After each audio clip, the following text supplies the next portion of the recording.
មនុស្សស្រីមានប្រជ្រយ5កន្លែងនេះចាត់ទុកថានាំលុយពូកែគ្រប់គ្រងទ្រព្យសម្បត្តិ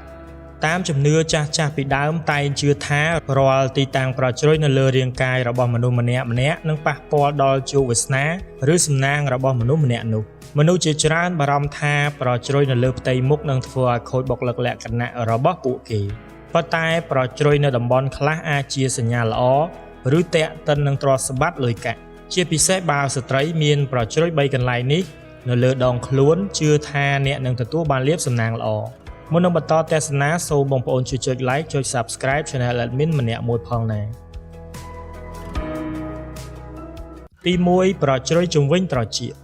មនុស្សស្រីដែលមានប្រជ្រយនៅលើត្រចៀកបើតាមជំនឿគេជឿថានៅក្នុងជីវិតរបស់ពួកនាងនឹងជួបសំណាងល្អខ្លាំងពិបាកនឹងថ្លៃវាចាណាស់ប្រជ្រយនៅទីនេះគឺជាសញ្ញានៃទ្រព្យសម្បត្តិនិងសំណាងល្អដល់ខ្លួននាងព្រមទាំងក្រុមគ្រួសារ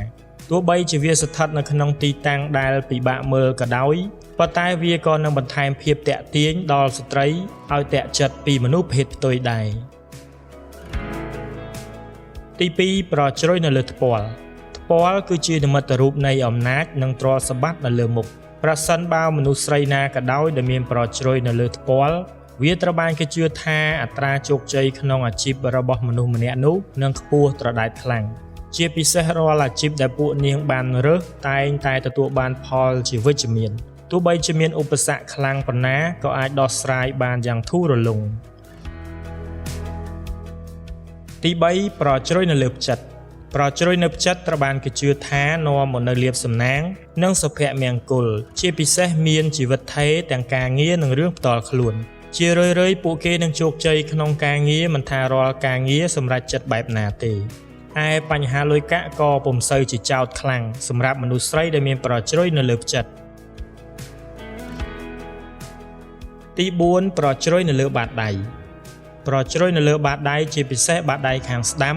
ត្រូវបានគេមើលឃើញថាជាសញ្ញាដ៏មានឥទ្ធិពលនៃទ្រព្យសម្បត្តិនិងភាពជោគជ័យផ្នែកហិរញ្ញវត្ថុវាបង្ហាញពីទេពកោសល្យក្នុងការរកលុយនិងគ្រប់គ្រងហិរញ្ញវត្ថុដែលបង្ហាញថាបុគ្គលនោះនឹងមានឱកាសសម្រេចបាននូវស្ថិរភាពហិរញ្ញវត្ថុនាពេលអនាគតទី5ប្រជ្រយនៅលើទ្រូងប្រជ្រយនៅលើទ្រូងជាពិសេសនៅផ្នែកខាងស្ដាំត្រូវបានផ្សារភ្ជាប់ជាមួយនឹងភាពសម្បូរបែប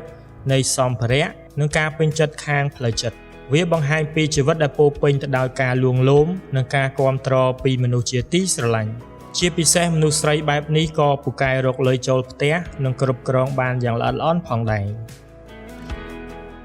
បន្ទាប់ពីទស្សនាវីដេអូនេះចប់តើអ្នកទាំងអស់គ្នាមាននៅប្រជ្រយទាំង5កន្លែងនេះដែរឬទេសូមខមមិននៅខាងក្រោមវីដេអូដើម្បីឲ្យadminបានដឹងពីចម្លើយរបស់បងប្អូនទាំងអស់គ្នាជួបគ្នានៅវីដេអូបន្ទាប់ទៀត